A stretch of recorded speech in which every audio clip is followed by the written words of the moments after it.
The news that Russian troops planted the Russian flag in the center of the strategically important settlement of UROZHAINE, in the South Donetsk direction, instantly made the effect of an exploding bomb on Western analytical forums. After the Russian military released footage from the central and northern parts of this settlement, Ukrainian and Western experts still cannot get out of a state of shock. In addition, Western media regretfully began to discuss the retreat of the armed forces of Ukraine from the village of UROZHAINE. Commenting on this situation, representatives of Western media and analytical centers recognized the fact that they are depressed from the realization that the armed forces of Ukraine cannot stop the advance of Russian troops in any sector of the front, even despite the impressive amounts of weapons transferred, and unprecedented support from the North Atlantic Alliance.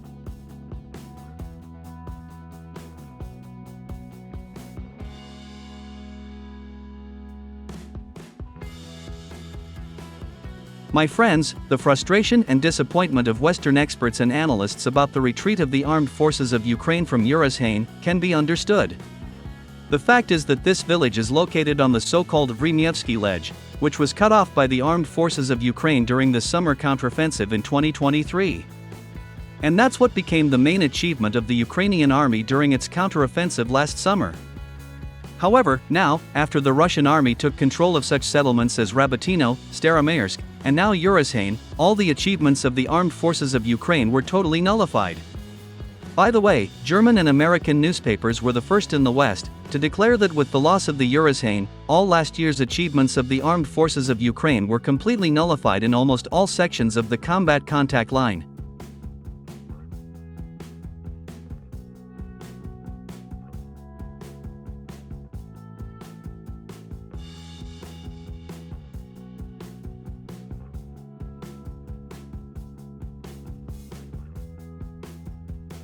Commenting on the failure of the armed forces of Ukraine, Western military experts and analysts were literally divided into two camps.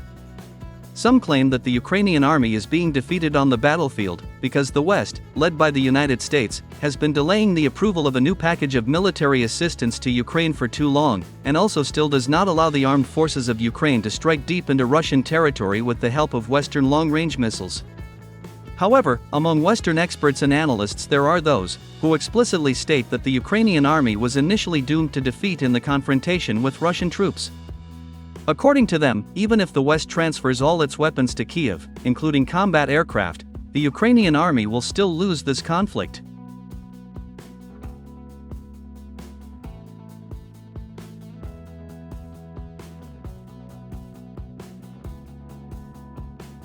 By the way, in this situation, it is worth noting the unenviable position of the Commander-in-Chief of the Armed Forces of Ukraine, General Alexander Syrsky.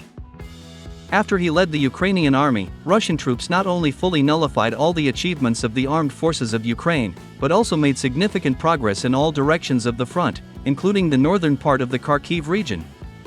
Moreover, General Alexander Syrsky has so far failed to achieve any of the tasks set on the battlefield. At the same time, this butcher continues to send dozens of Ukrainian soldiers and officers to slaughter. It came to the point that the Ukrainian army began to lose more than 2,000 soldiers per day.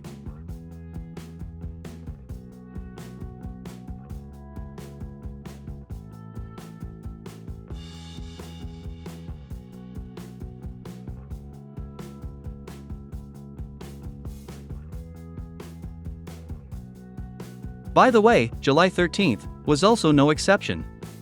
According to the Russian military department, over the past 24 hours, the armed forces of Ukraine have lost 2,250 soldiers in all directions of the front.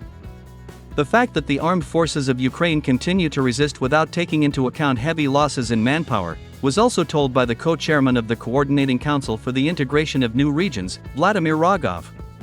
According to him, only on the Vremyevsky Ledge alone, in the battle for the village of UROZHAINE, the armed forces of Ukraine have lost about 600 soldiers in the last 24 hours.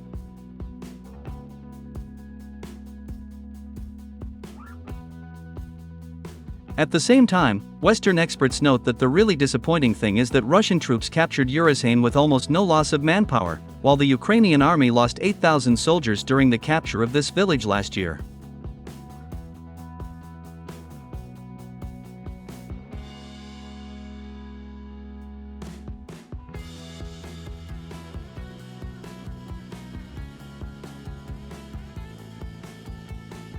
Meanwhile, on July 13, 2024, Russian combat aviation carried out one of the most massive bombing raids against the positions of the armed forces of Ukraine and foreign mercenaries in the Donetsk People's Republic, Mirnograd, Konstantinovka, and Krasny-Liman.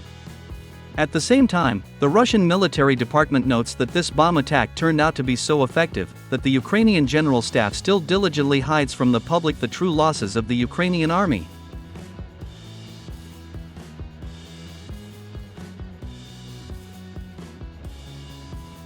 So, in the city of Mirnograd, located east of Pokrovsk, Russian FAB-3000 guided aerial bombs struck and destroyed an administrative building, in which there was a place for temporary deployment of the personnel of the armed forces of Ukraine and foreign mercenaries, from the so-called Foreign Legion.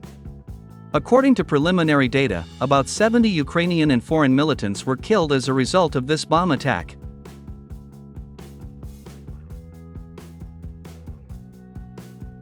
In the city of Konstantinovka, FAB-500 and FAB-1500 guided aerial bombs struck the territory of a local factory. As it turned out, the 5th Separate Assault Brigade of the Armed Forces of Ukraine was based on the territory of this factory, formed from ardent nationalists and prisoners, who were convicted of particularly serious crimes. According to preliminary data, as a result of this attack, about 100 Ukrainian militants were destroyed, as well as dozens of heavy military equipment.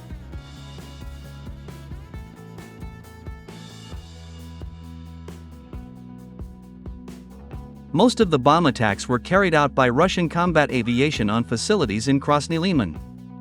Independent monitoring services have recorded about 10 explosions in this city. As it turned out, in the southwestern part of this city, Russian FAB-1500 and FAB-250 guided aerial bombs struck the place of temporary deployment of personnel of the National Guard of Ukraine.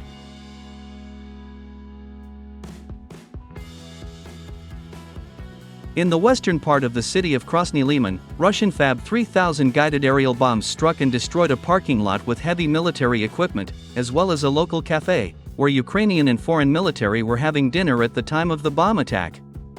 It is reported that these were high-ranking officers of the armed forces of Ukraine and NATO, who were responsible for the fighting in the Krasny-Liman direction of the front.